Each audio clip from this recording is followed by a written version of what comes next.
Hello everyone, welcome back again. तो आज हम लोग ITF पार्ट 6 स्टार्ट करेंगे, इनवर्स ट्रीगो फंक्शन का पार्ट नंबर 6, जहां पे हम लोग क्वेश्चन नंबर 31 से कंटिन्यू करेंगे। ठीक है, तो इस चैप्टर का ऑलरेडी 5 पार्ट अपलोडेड है, जहां पे हमने क्वेश्चन नंबर 1 to 30 कंप्लीट किया है। तो अगर आपको कोई भी डाउट हो क्वेश्चन नंबर 1 से लेके क्वेश्चन नंबर 30 तक, तो प्लीज़ पहले आप काइंडली पहले वाले पार्ट को फॉलो करना। अगर डाउट्स नहीं भी है, अगर आप MCQs की प्रैक्टिस करना चाह रहे हो, तो मैं सजेस्ट करूंगा आप पार्ट 1 से फॉलो करो। ठीक है, तो मैं जितने लोग फर्स्ट टाइम आए हो इस चैनल पे या फर्स्ट टाइम वीडियो देख रहे हो, मैं उनको बता दूं, यहाँ पे हम लोग जो आपकी आर डी शर्मा की बुक है ना MCQs वाली, उसका सोल्यूशन यहाँ पे हम लोग देखते हैं, करते हैं। ठीक है, अगर आपके पास पुराना एडिशन होगा तो आपके पास MCQs की अलग से बुक नहीं होगी, हर एक चैप्टर के लास्ट में एक MCQs एक्सरसाइज है।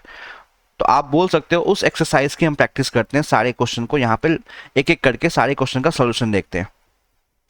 तो अगर आपके पास बुक है तो वेल एंड गुड, आप प्रैक्टिस कर सकते हो। कहीं पे कोई डाउट हो तो इस वीडियो को रेफर कर सकते हो, इस चैप्टर के इन सारे पार्ट्स के को रेफर कर सकते हो।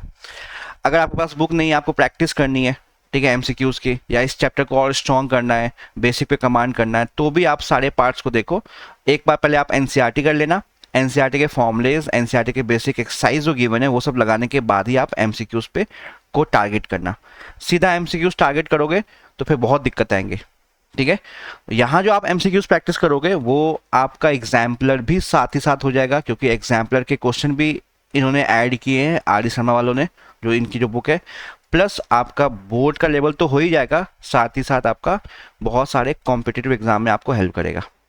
ठीक है, तो चैप्टर लगाने के बाद अगर आप 11-12 के स्टूडेंट हो, अगर 10th के भी हो, 9th के भी हो, तो MCQs प्रैक्टिस करना मैथ्स में बहुत इंपॉर्टेंट हो जाता है।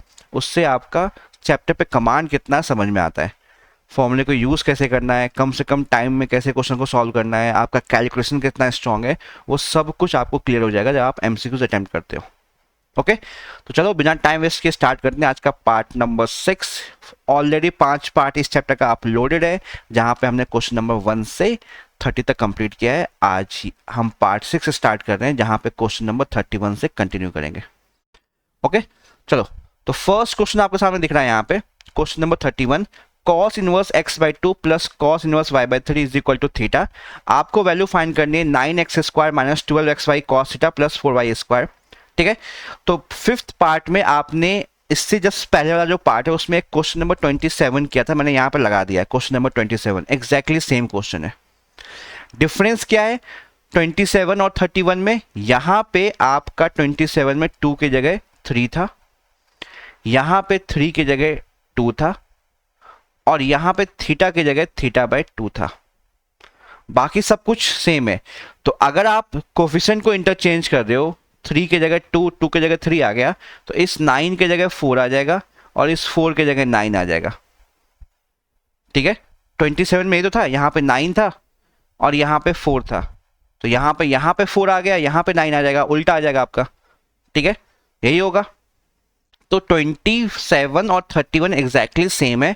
तो अगर आपको 31 में डाउट है तो मैं कहूँगा आप 27 का क्वेश्चन नंबर 27 का वीडियो देखो, ठीक है, जो पार्ट 5 में मैंने डाला है।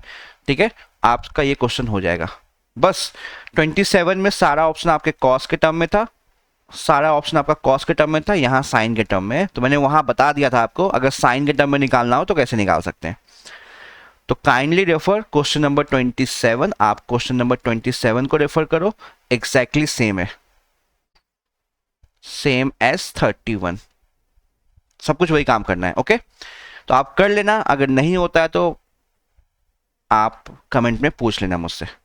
नेक्स्ट 32 में आपसे पूछा गया है tan inverse 3 plus tan inverse x is equal to tan inverse 8। तो x की वैल्यू क्या होगी? तो यहाँ पे आपके पास tan inverse 3 plus tan inverse x is equal to tan inverse 8 है।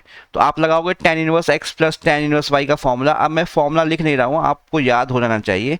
ये हो जाएगा x प्लस वाई, तो 3 plus X upon 1 minus X Y, तो 1 minus X Y 3x is equal to tan inverse 8। तो यहाँ भी इनवर्स है, यहाँ भी इनवर्स है, वो आपका हट जाएगा, तो ये आ जाएगा 3 प्लस एक्स अपॉन में 1 minus 3x is equal to 8। तो 1 माइनस 3x 8 से मल्टीप्लाई होगा, तो 3 plus X is equal to 8 multiplied by 1 minus 3x। तो ये आपका आ जाएगा 3 plus X is equal to 8 minus 24x। तो x को एक साइड कर लो और कांस्टेंट को एक साइड कर लो, तो ये हो जाएगा आपका x प्लस 24x और ये हो जाएगा 8 माइनस 3। तो यहाँ पे आ जाएगा 25x इज इक्वल टू 5। तो x की वैल्यू आ जाएगी 5/25, ये 1/5। तो 1/5 आपका आंसर आ जाएगा। ठीक है, तो आपने tan inverse x plus tan inverse y लगाया, वो आपका होता है tan inverse x plus Y upon 1 minus X Y. बाकी सिंप्लीफाई किया है, कुछ नहीं है क्वेश्चन में, समझ में आ गया होगा एक बार में आपको। क्लियर, चलते हैं नेक्स्ट 33 पे। 33 पे आपसे पूछा गया cos inverse cos theta plus sin inverse sin x something. तो यहाँ पे देखो, अब गलती अगेन वही होती है कि हम प्रिंसिपल वैल्यू चेक नहीं करते, प्रिंसिपल ब्रांच चेक नहीं करते। अब अगर आपने यहाँ पे cos इनवर्स cos 5π/3 को आपने 5π/3 लिख दिया, ये गड़बड़ हो जाएगा। और sin इनवर्स sin 5π/3 को अगर आपने 5π/3 लिख दिया तो ये गड़बड़ हो जाएगा। क्यों? क्योंकि आपका 5π/3 ना तो cos इनवर्स के रेंज में ना तो sin इनवर्स में। cos इनवर्स का होता है 0 से पाई और sin इनवर्स का होता है -π/2 से π/2। तो आपको पहले उसमें कन्वर्ट करना पड़ेगा आपको। ठीक है, तो पहले हम इसको सिंप्लीफाई करते हैं। cos इनवर्स cos 5π/3 को cos इनवर्स cos 5π/3 को, ठीक है, तो इसको आप लिख सकते हो cos इनवर्स cos 2π माइनस π/3। ठीक है, cos इनवर्स cos 2π माइनस π/3। अब देखो हुआ क्या यहाँ पे, आपका जो सिंप्लीफाई करोगे इसको 6π माइनस π 5π बन जाएगा आपका। ठीक है, तो अब ये आपका आ जाएगा cos inverse cos 360 minus theta. तो cos 360 माइनस थीटा थीटा ही होता है, तो ये π/3 हो जाएगा। अब cos इनवर्स cos π/3 को आप π/3 लिख सकते हो, तो ये आपका π/3 आ जाएगा। तो हमने क्या किया, 5π/3 को ब्रेक कर लिया 2π माइनस π/3 में। अब cos 360 माइनस थीटा, ये आप आ गए फोर्थ क्वाड्रेंट। फोर्थ क्वाड्रेंट में cos पॉजिटिव होता है, तो cos थीटा बन गया वो। ठीक है, यही काम करेंगे साइन इनवर्स के साथ। तो ये गिवन है आपको साइन इनवर्स साइन 5π/3। तो ये हो जाएगा साइन इनवर्स साइन 2π माइनस π/3। ठीक है, तो ये 2π माइनस π/3 आपका हो जाएगा 5π/3, लिख सकते हैं ऐसे। और साइन इनवर्स 2π मतलब 360 डिग्री माइनस थीटा, तो sine 360 minus theta minus sine theta होता है। क्यों? क्योंकि आप फोर्थ क्वाड्रेंट में आ गए हो। 360 ये है, माइनस थीटा आप फोर्थ क्वाड्रेंट में आ गए। ठीक है, तो ये आपका हो जाएगा साइन इनवर्स माइनस साइन π/3। तो माइनस को हम बाहर निकाल सकते हैं, sine inverse minus sine theta, minus बाहर आ जाएगा, तो ये आ जाएगा माइनस साइन इनवर्स साइन π/3। तो ये आ जाएगा sign inverse sine theta, theta बाहर एक माइनस है तो माइनस π/3। ठीक है, इसकी वैल्यू ये आ गई। अगेन देखो cos inverse cos theta theta होता है, लेकिन अगर cos inverse minus cos theta हो तो ये पाई माइनस थीटा बनेगा आपका।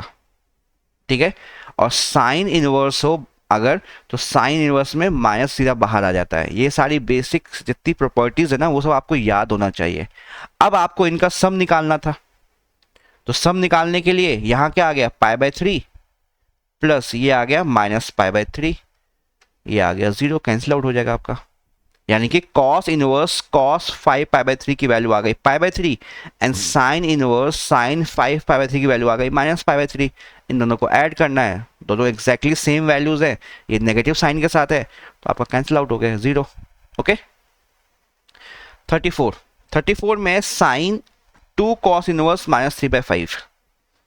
चलो, साइन 2 cos इनवर्स माइनस 3/5। तो कभी भी अगर आपका अंदर इनवर्स टर्म है, उसके आगे कोई नंबर लिखा हो, तो आप क्या करो, इनवर्स वाले को समथिंग थीटा एक्स मान लिया करो, सबसे बेस्ट है। तो हम क्या करते हैं, हम यहाँ पे कॉस इनवर्स -3/5 को x मान लेते हैं। तो यहां से क्या आ जाएगा, cos x जो है आपका वो आ जाएगा -3/5। तो इसको हम लिख सकते हैं sin 2, इसको आपने x मान लिया तो ये sin 2x आ गया। और sin 2x क्या होता है, 2 sin x into cos x. तो cos x की वैल्यू तो है आपके पास -3/5, आपको sin x चाहिए, आपको sin x चाहिए, तो sin x निकाल लेते हैं। तो अगर cos x गिवन है तो sin x क्या आ जाएगा, sin x आपका आ जाएगा √1 माइनस कॉस स्क्वायर एक्स, ये आ जाएगा। तो ये आ जाएगा 1 माइनस 3/5 का होल स्क्वायर √। इसको आप सिंप्लीफाई कर लेना, ये आ जाएगा आपका 25, ये आ जाएगा 25 माइनस 9/25 √। तो ये आ जाएगा 16/25।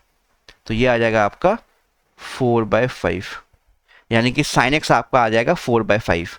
ठीक है, यहाँ पे ऐसा कुछ गिवन नहीं है थीटा एंगल कहाँ लाई करेगा कहाँ नहीं लाई करेगा, तो आप नॉर्मली पॉजिटिव लेकर चल रहे हो, प्लस माइनस लेकर नहीं चल रहे। ठीक है, तो अब आपके पास sin 2x की जो वैल्यू थी वो 2 sin x into cos x था, तो ये आ जाएगा 2 इंटू sin x आ गया आपका 4/5 एंड cos x था आपका -3/5। ठीक है, सिंप्लीफाई किया तो ये आपका 4 इंटू माइनस 2 इंटू 4 12 इंटू -3 -24, नीचे 5 इंटू 5 25, तो -24/25 ऑप्शन डी आपका मैच कर जाएगा। ओके, तो कभी भी अगर यहाँ इनवर्स का टर्म है और उसके पहले नंबर आ रहा है तो इनवर्स वाले को आप थीटा एक्स लेके सॉल्व किया करो, सबसे बेस्ट यही है। अगर यहाँ पे ये नहीं होता, 2 नहीं होता, तो हम क्या करते हैं, ये साइन है और ये कॉस इनवर्स है, तो बाहर अगर साइन है तो इस कॉस इनवर्स को हम साइन इनवर्स में चेंज करते, वही ट्राइंगल बना के। लेकिन उससे पहले एक नंबर आ रहा है तो आप कॉस इनवर्स या टैन इनवर्स, वहां पर जो भी इनवर्स होता, अगर साइन इनवर्स होता तो भी उसको हम एक्स मान लेते हैं। अब फिर हम ऐसे ही एक्सपेंड करते हैं, ये 2x होता है, साइन 2 थीटा होता है, 2 sine theta into cos theta. अब इसको सिंप्लीफाई करते हैं। ओके, चलो नेक्स्ट चलते हैं 35 में आपके पास है 3 sine inverse 2x upon 1 plus x square minus 4 cos inverse 1 minus x square plus 1 plus x square plus 2 tan inverse 2x upon 1 minus x square is equal to π/3 find the value of x। अब देखो यहाँ पे ना ये सारा एक pattern दिख रहा है आपको, ये tan के फॉर्म में चेंज हो जाएगा। कहने का मतलब है आप यहाँ पे इस क्वेश्चन में x को मान लो tan थीटा, तो ये जो लिखा हुआ है 2x upon 1 plus x square, ये जो लिखा हुआ है 2x upon 1 plus x square, ये हो जाएगा 2 tan theta upon 1 plus tan square theta, और ये होता है साइन 2 थीटा।